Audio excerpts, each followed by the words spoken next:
All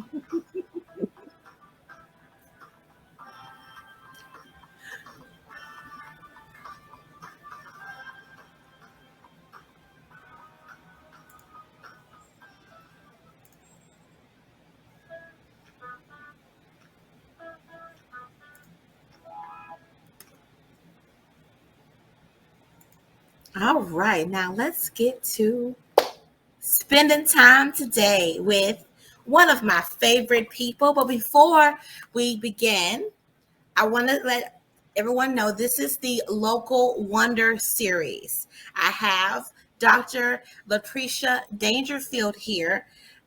She will tell you more about herself. But the Local Wonder series is um, it's a platform for people who normally would not get national and international um, notoriety and to be seen, and they get to come and tell their story because everybody has a story and everybody has lessons that they could share and bestow upon us.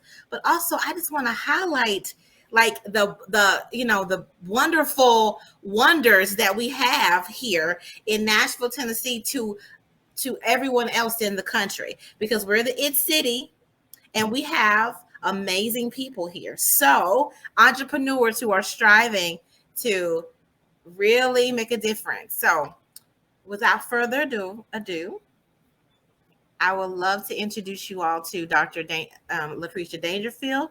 So tell us about yourself.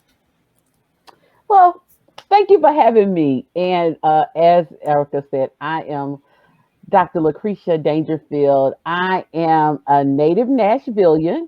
I have lived here all of my life except a couple stints where you say, when I went to college at the University of Memphis, and then I spent about a year in Huntsville, Alabama, and I had to come back home.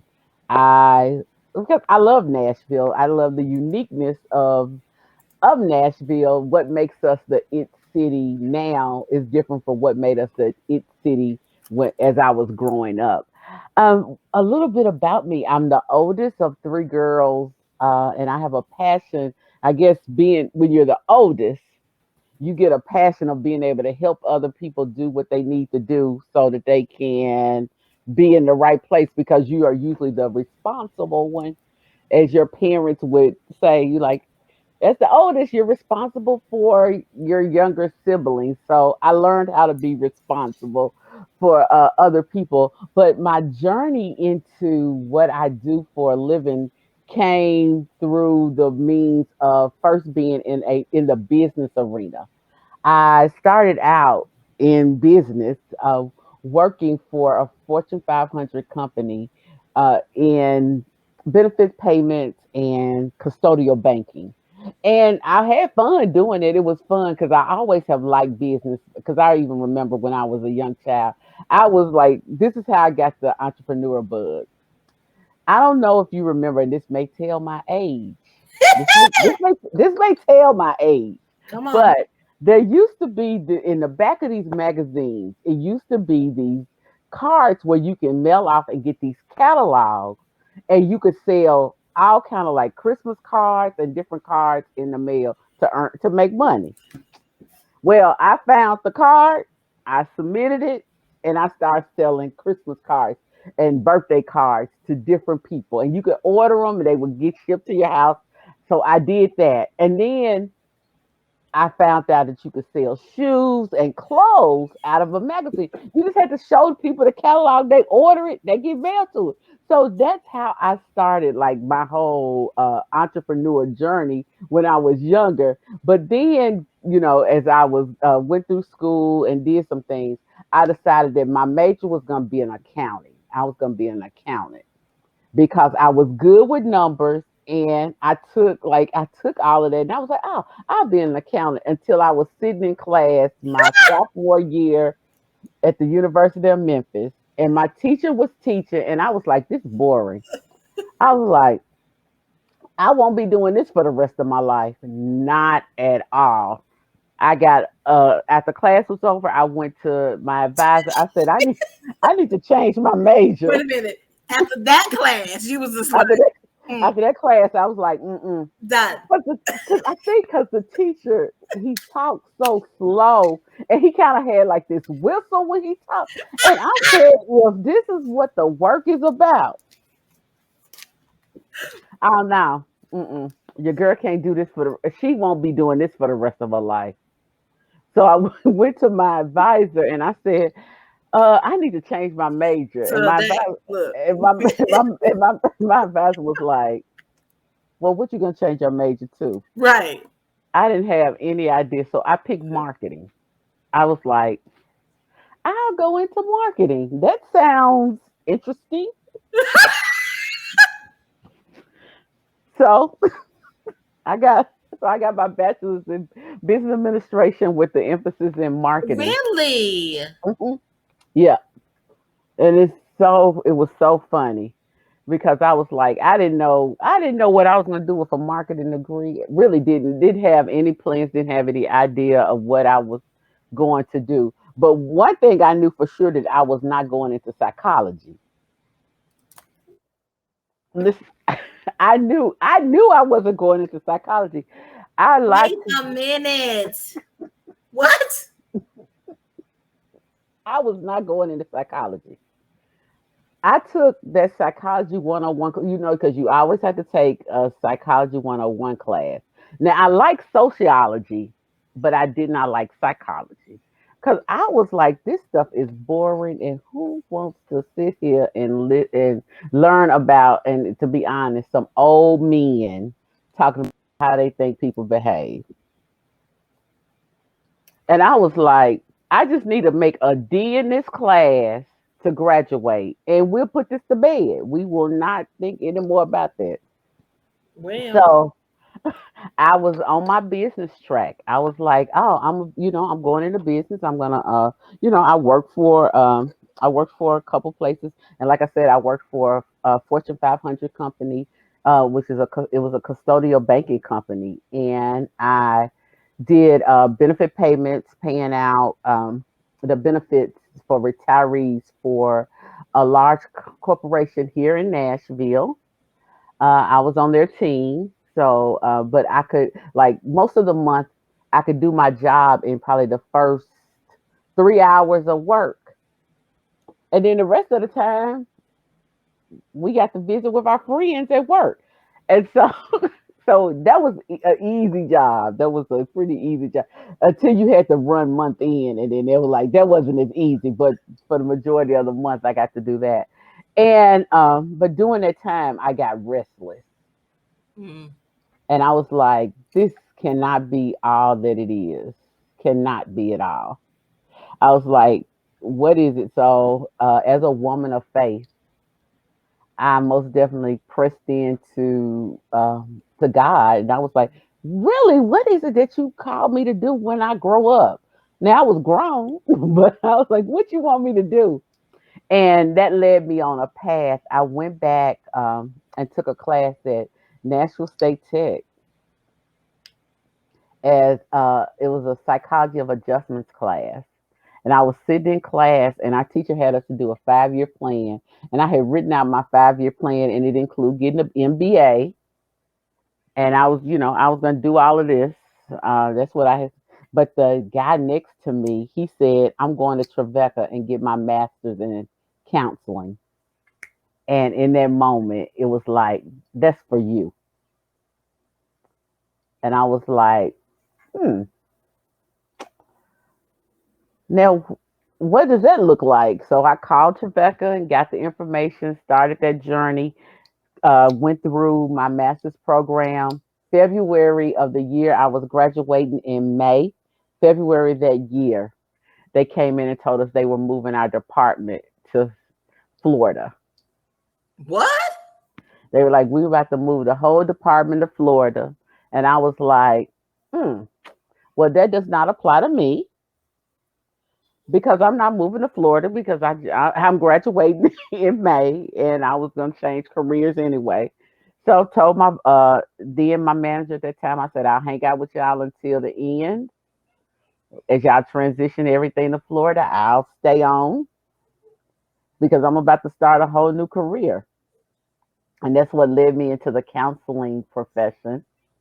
And I worked in the counseling profession, somewhat in direct service, but mainly in leadership and program development. I worked for about a year and a half as an outpatient therapist, and then got tapped to become the supervisor in one of the programs at an agency.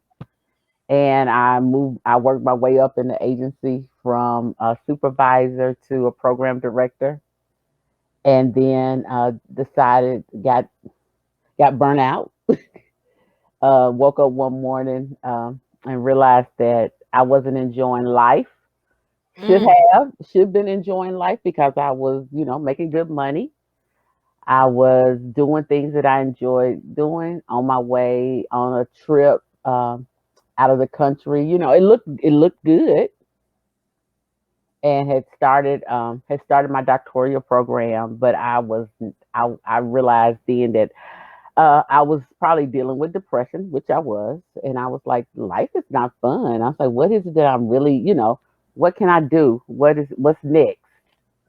And that's when I decided it was time to jump out there on my own and start my own business.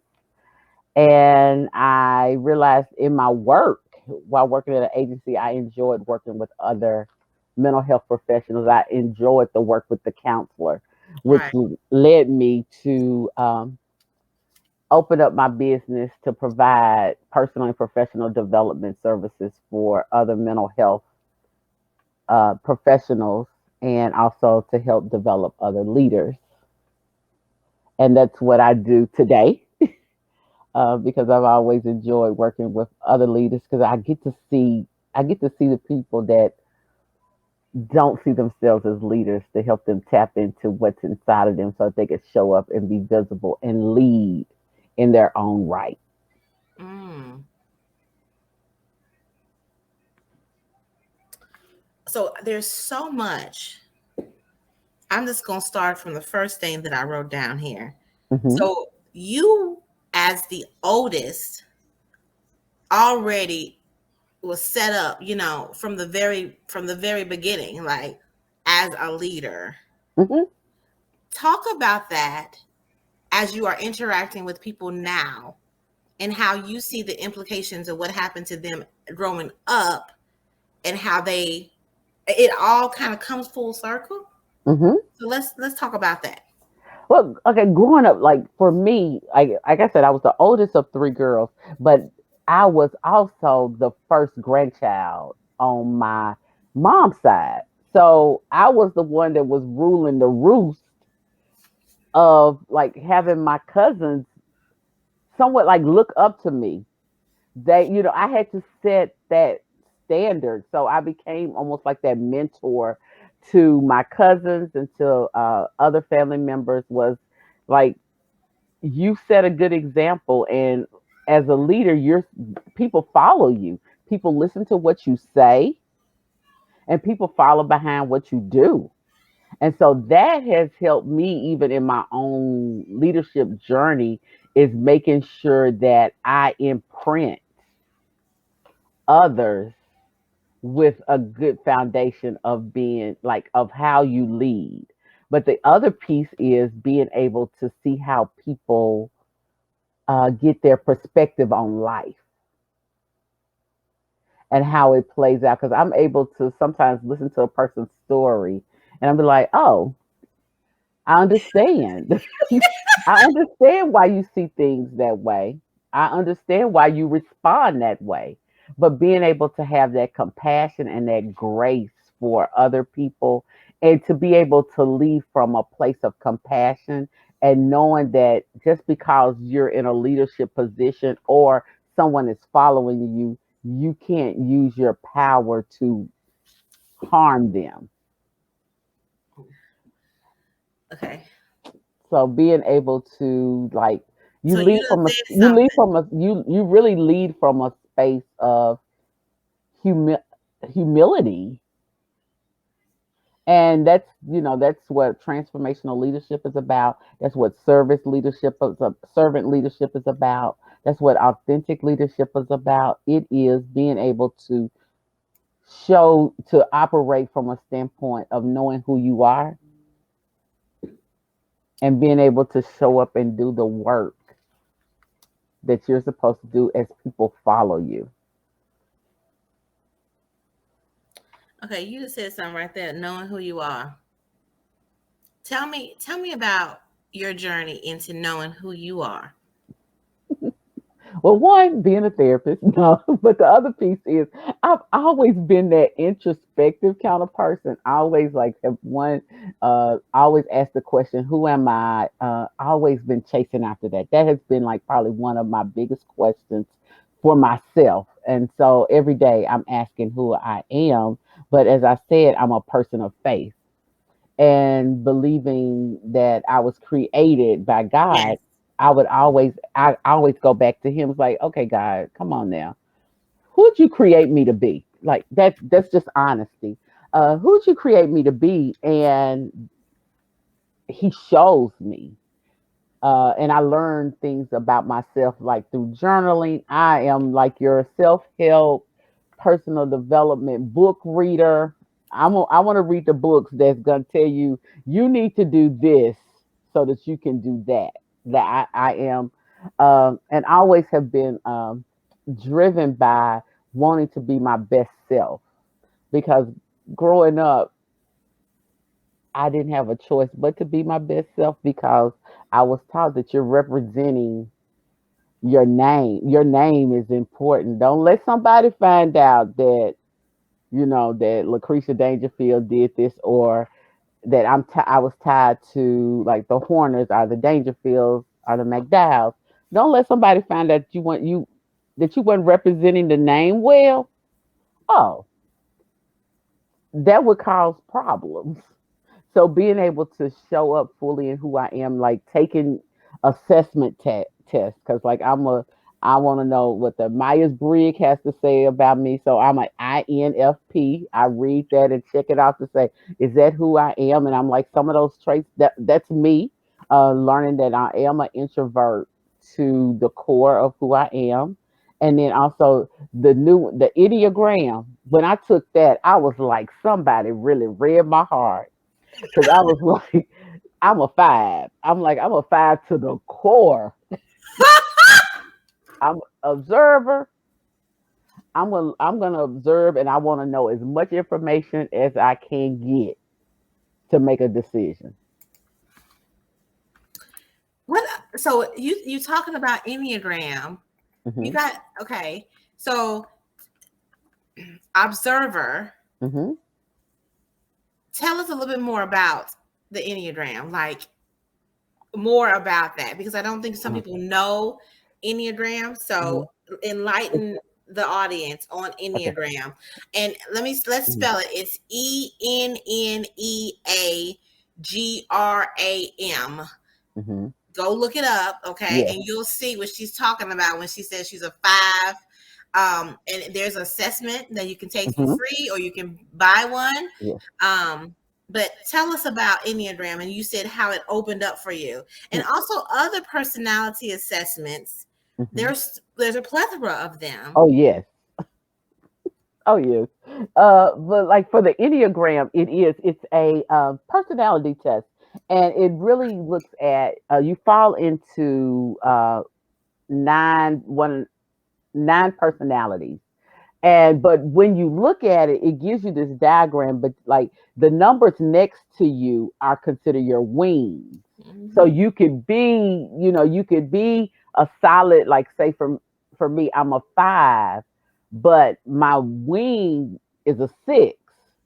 So I can fall into that 5, 6 realm. But then there's some numbers that you lean into, like when you're not your as they say, your most healthiest self, you'll go to another number. But when you're your healthiest self, you go to another number. So for me, when I'm my most healthiest self, I can operate as an 8, which as an 8, that's the person that is about getting things done. Let's get it done. Let's get it done. But I always make this joke that for me, as a 5, I always need an 8 as a friend, as a coach, because they're gonna have me pull the trigger. I'm like, because like for me, I want to know, like I said, as a 5, as an observer, you want to know things, you want to get all the information. So you're gonna stay stuck trying to get information. But if you have an 8 as a friend, as a coach, as anything in your life, a 8 will have you pull the trigger. The stuff that you sit up there trying to, they had already pushed you out there and you're doing it. I'm an 8, FYI, y'all. Let's go. Right. What we waiting It ain't on? no waiting. You said We don't you need said what you information. said. Come on. We don't need information. We get the information as we're going. And see, for me, I'm like, do you have any information? Let me read about this. Let me process this. But now that 8 is like the 8 will have be already down the street doing stuff. And I'm like, how in the world did I get here? But it is so, but the Enneagram is one that is so, like I found to be so truthful Mm-hmm. about your personality types. And there are a couple books out there, Yes. on the road back to me. I think it's something like that. But that one talks about it, it really goes through it. And then they have a relationship one that goes with that book that tells you about who you could be in good relationship with. And so that's the Enneagram. Yes, if you can check it out. And there's a book that I just purchased that someone it's called The Essential Enneagram. Okay, I'm gonna put these in the chat so that And people it, can yeah. see that. And It's called the it's Essential The Enneagram. Essential Enneagram. And it's another book that breaks it down.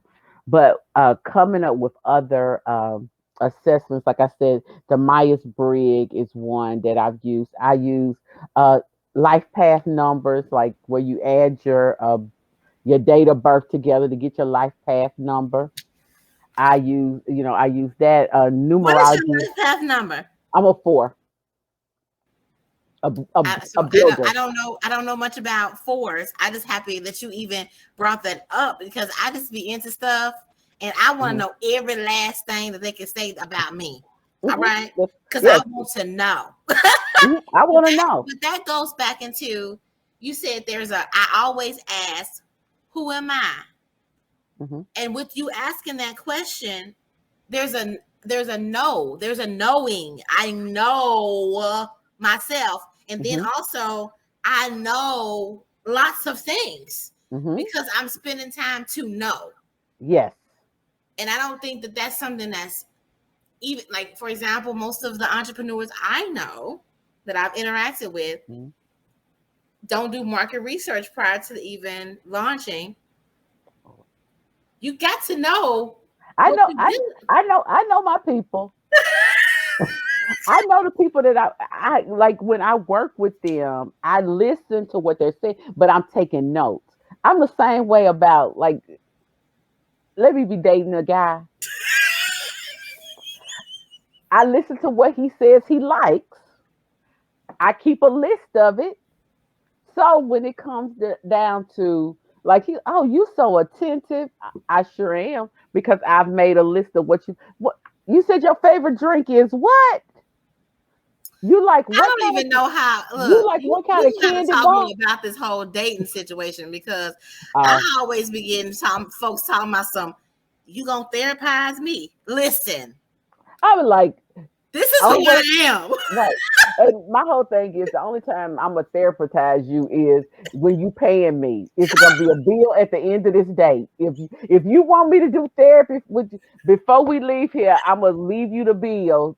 Not for what you bought, what you know, like not for Yeah. my dinner, but for my 50 minutes of time that I sent that I used to help you get yourself straight. Cause you tapping into a whole different skill set Okay. when you want me to do therapy with you. That's a whole different skill set. Okay. So you mentioned Oh, this is so good. I have to have you back. Oh, this is so good. Okay, you mentioned the entrepreneurial bug. Tell me about that bug. What's going on with the bug? Well, it hit me where it was like I knew when I was younger that I wanted to own my own business. I knew it. Didn't know what it was going to look like, but even when in school when they have you fill out your yearbook and they said, well, what you going to be doing 5, 10, 15 years from now? This was my response. What they Mine say? was, I'm going to be an accountant slash architect. I'm going to have a business. I was going to have an accounting business and an architect business. Now, I don't know exactly how those two were going to go together, but they were going to go. And that goes back to me saying that my life path number is a 4, which means the builder. Instead of like building Oh, buildings, I'm you a want to builder build of people. people? Come on, building people. I'm a builder of people. Now, who listening? I'm a Y'all builder listening? You need of you need some help with leaders. being built. Look, why built is keep on coming back. We gotta talk offline because built, the word built keeps coming back. I just did Mhm. a talk called Tap in order to be built. I just Yeah. did, and I came from scripture. But Hmm. anyway, we gotta talk because We'll talk about that. it just keep on that word Yeah. built. But Hmm. that's exactly what that's one of the things you That's what have: I do. build, grow, lead. Like, Build, grow, lead. And it's about, even though I say it's about building your professional identity and your personal brand and learning how to grow your business and leading your community, really it's developmental stages. You have to build who you are, your professional identity, your identity of who you are. You come have on, to build that yeah, first before yeah, you can build and grow a business, yeah. because you have, and going back, you have to know who you are. You have to know who you're called to serve, and Come you on, have to know the services that you're going to provide before you grow a business. You have to know these things, because if not, it's going to be a whole lot of being like a hamster on a wheel, just going over and over and over again, and you get frustrated. do So you know how the many hamsters I know? right, because they get And frustrated. guess what? We trying to be what? Eagles, because only eagles see eagles. But you have to build your identity. You have to build your professional, personal, and if you can, and being able to integrate them together, it's like that. And so, like I talk about building your leader identity, because at the end of the day, like I said, I'm build, growing, and leading other leaders. That's what I do.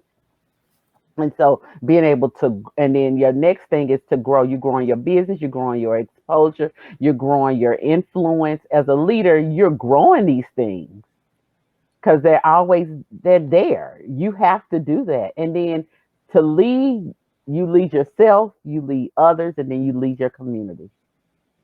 But you have to lead yourself first, because if you can't follow your own self, you shouldn't be out there trying to lead people. You know what? That's big right there. That's big. Being able to lead your own self, It starts aka there. have discipline. Yes, it starts there. It starts there. Cause you Yeah. gonna be your own worst enemy. Yeah. You the one reason why it didn't work out. Okay. Because you are the consistent person in there.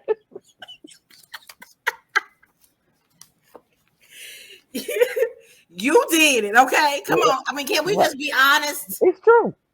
It's true. If Every you are the last you consistent. listen to me, entrepreneur, you did it. Okay. Hmm. How you gonna fix it? Lead yourself. Yep. Self leadership. Leadership of the self. That is so, because self a lot of times deal with our egos. We get in our own way. We get Come in on. our own way. Tell us more about that. But we are our own stumbling block, because I'm guilty of it myself. I'm guilty. Let me tell y'all, don't get me started. This is about Dr. Dangerfield today. It's not about me. So I'm trying to have discipline to reel Mhm. myself back. But Mhm. It's a, yeah, but we get in our own way, because one, we talk ourselves out of stuff. our mindset is another one. It's like we we don't capture our thoughts, so we can talk ourselves What you out say? of it. Cap, We don't you capture capture our. our thoughts, because so Ooh, when you're telling yourself, that's I good. can't do this, or I have to do certain things to get in a certain position, that may not be true for you, but you're telling yourself this, so you're staying stuck or not willing to do the things that if you have a coach, what your coach is telling you are things that even your intuition is telling you. Because like it's taken me a while to like be really 100% and trust in my own intuition, because I think what other people have to say is more important than what my intuition is telling me. And now it's like, no, my intuition is is telling me right, because that Exactly. is that's a knowing. The same way I knew that Yeah. when that guy said in class that he was going to Tribeca to get his master's in counseling, and I knew that was not his journey, that it was mine. It was a distinct knowing. I knew in that moment that I that was for me. The journey that I've been on, like positions, I knew. I For the longest I never applied for positions. Positions would come to me, and I knew it was the right position. Someone asked me today, how do I know my client? When I do a discovery call, I do a goodness to fit discovery call with my clients, because I know usually before we're finished whether we're gonna work together. I usually know whether the person's gonna say yes or no, we're not a good fit. Something in that conversation will say yes or no. Trusting that. I've learned to trust that. And so even when people like what like even out here now, it's like, people, what's your secret sauce? I'm like, my secret sauce for me is really trusting my own intuition and the questions that I'm led to ask you when you are experiencing Dr. Dangerfield. When you're working with me, it's an experience. Yes.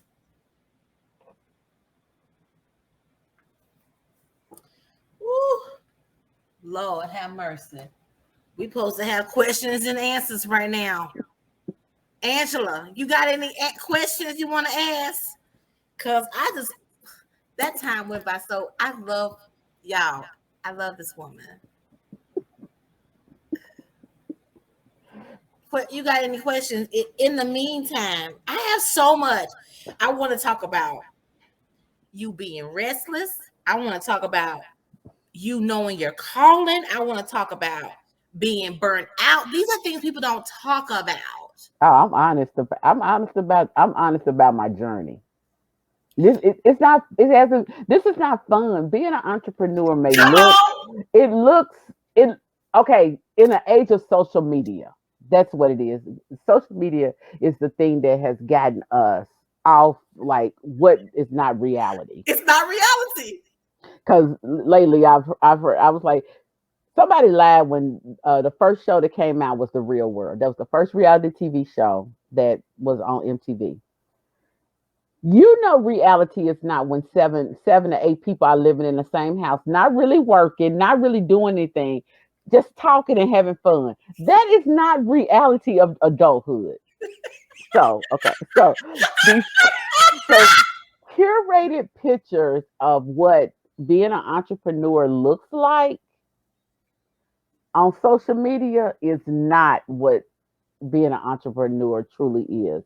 It is those moments where you're questioning, did I make the right decision, Come or if on. I'm doing the right thing, or am I serving the right people? Because You don't start no stuff. I probably done had like every year, probably or twice a year, I've had that conversation. Am I serving the right people? Am I doing what I'm supposed to do? And then it it God, he'll remind me. He like, this is what I called you to do. I'll be like, mm-mm.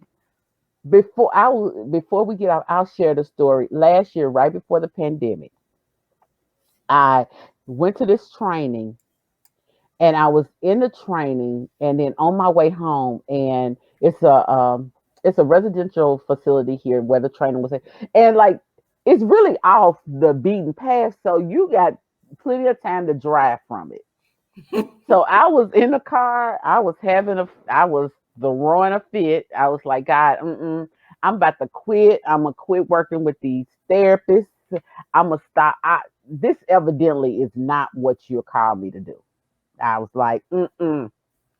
I was like, nah. God in his nice little voice, the next day while I'm sitting in the training the second day, he says, look around this room Mm, and mm. count the number of individuals who have worked with you or you have imprinted their journey as a counselor. I counted it, maybe it was maybe 60 people in the room, 14 people in that room I had some form of it. Either I supervised them, either I taught them different, I worked with them some kind of way. He was like, those are your people. It's true, y'all. Let me tell Fast, you, yeah, this woman right here. yeah. So fast forward to what, March 13th, 2020, when it was time to, when we got shut down, the people that continue to show up we're counselors. We need someone to hold space with us. We need to know what to do. We need to know, like, like, I need somebody to talk to because I don't know what's going on. I'm supporting because my clients are coming in here talking about, I'm anxious, I'm depressed, I don't know what to do. So they're saying, I need somebody to hold space for me. And my business continued to grow, Mm. and it continues because I like I said, when I was working in the agency work, I fell in love with the counselors. That was who I knew, those were my people, because you know how sometimes you ask the question, and that like kind of goes back to like God reassuring me, because I remember asking, I was like, God, who's serving the counselors? And this is back in probably 2008, 2009. I said, who are serving the council? And he said, you are. Come And on. I didn't understand. I didn't understand the magnitude of it. I thought it was just because I was sitting in the position. I thought that was it. I would say, oh yeah, I'm sitting in the position as the program director, as the supervisor. So yeah, they come to my office. Yeah, they talk to me.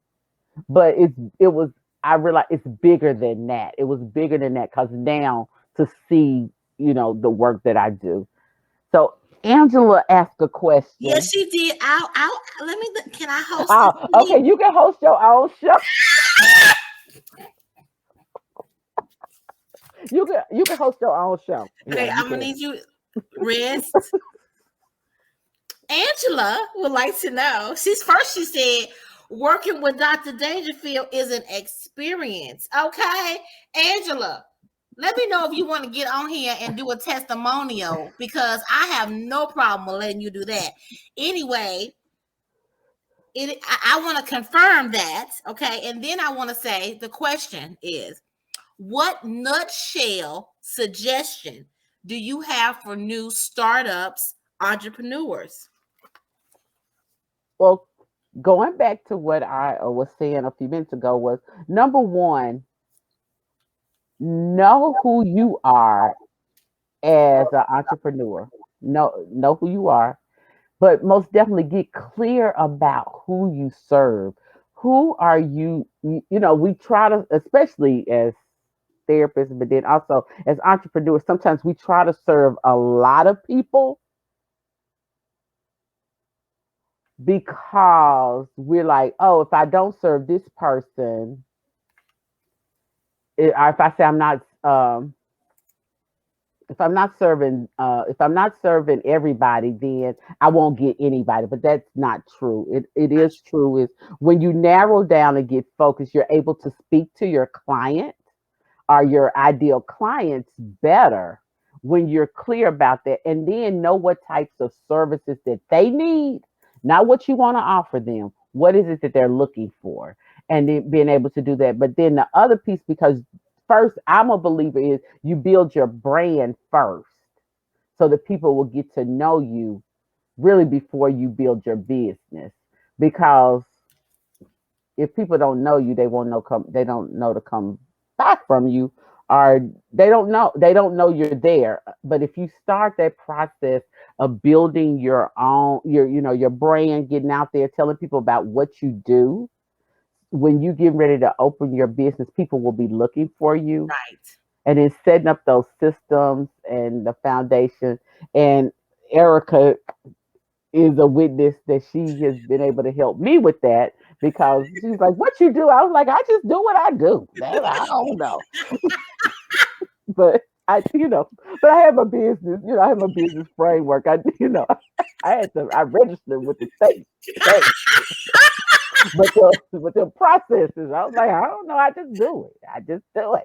Yeah, a lot of entrepreneurs just do it, and it's a good idea to write down how you do it. Yes, so that other people can come behind you. Especially if you're trying to build a legacy, Yeah. you need to have the process. What is the Dr. Dangerfield way? Mhm. Just like there's a McDonald's way, there's a Cole's way. Mhm. It's a way that Yeah. things are done, and Yes. it goes to your brand.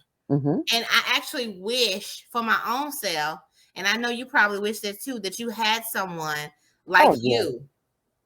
Yeah. That's why I created Build Grow Lead. Is So because, let's go into that. Tell us about any Build Row Lead and any other announcements that you have, any other speaking engagements or anything that you're doing. Um, well, right now my major focus is really building the Facebook community for other mental health leaders and leaders, and Build Grow Lead, because I believe that in community, I believe number one that healing takes place in community, but also growth and experience takes place in community. So I've created this community where I teach on Tuesday nights, which I'm not going to teach tonight because I'm here with you. So, oh, whoa. so I, and that goes back to the whole introvert thing. I'm like, after hear, I had to disconnect. Done. Right. So, My uh, energy is gone. yes, so Right. I have to do that, but being able to really grow that community where I'm bringing other counselors, other coaches, other experts together to collaborate with one another and to grow with each other to help support each other in accountability. And then my next speaking engagement is actually I will be speaking during the Black Mental Health Symposium that will take place in September. I speak on September the 10th with a co-facilitator, and we're actually going to be talking about when toxic femininity and toxic masculinity show up in the counseling space. So yeah, you could register if you, especially if you are a mental health professional that serves uh, the BIPOC community. When we say Black, Indigenous, people of color, if you serve them, this is the conference for you. It's different than like for us, like going to the American Counseling Association or the other associations that are for counselors. This one is most definitely oriented around Black mental health. Amazing. Thank you so much for sharing your announcements and your time here today. I just so appreciate spending time with you because I just want to keep spending time with you. You know how I love my time. And people get to see how it is when we together. It's actually not. She don't get to talk this much, y'all. But she shared her story. If you have any questions, please comment. Because this is going to be put on YouTube, so comment under there if you have any questions about mental health. You have any questions about entrepreneurship and leadership and how it's has a lot to do with mental health as well, and you knowing who you are and asking yourself. I know you all heard that. She says she asks herself who she is every day. And that's how she has a knowing about where she's going. Also, she mentioned that reputation, like it was instilled in you that my reputation, I represent what I represent. Yeah. So my reputation, and that's one thing that I noticed when I was doing all the things you mentioned is when I was doing the flyers for your presentation. That's one thing I said is her reputation, before I even met her, because she's already had laid foundation for it to already be somebody out of grasp for me. And then when I finally got a hold to her, and she keeps telling me, I'm right here, like, you don't have to act like that. But I'm just trying to say that when you are shining like a star, it's hard for somebody to think they can have it. Anyway, one thing that I want to mention was she says people don't capture their thoughts. Spend some time capturing your thoughts. And then also, everybody's not your client. So don't even try to make everybody your client. Okay. Know who your clients are. But I would love for you to come back and do a talk on being burnt out and what that means, because it's not fun. But once you tap it, once you know that that's what it is, and you start working to find what harmony and balance is for you, it helps it stay connected to your why. Thank you so much. Thank you for coming. Oh, it was so great. I know it took a lot because you're introverted. I'm glad you asked me probably about a month and a half ago to do it so that I could work myself up to tonight. Well, she's also giving us other cues. If you want somebody to come to your show, let them know a couple months ahead. Let them work up to it. Especially if they're introverts. Introverts. Because talk myself into it. Because me, honey, I get off here and get right on the Facebook Live. Hey, y'all, blah, blah, blah. I have to disconnect so that I can reconnect with myself with some quiet time. Thank you so much. Thank you.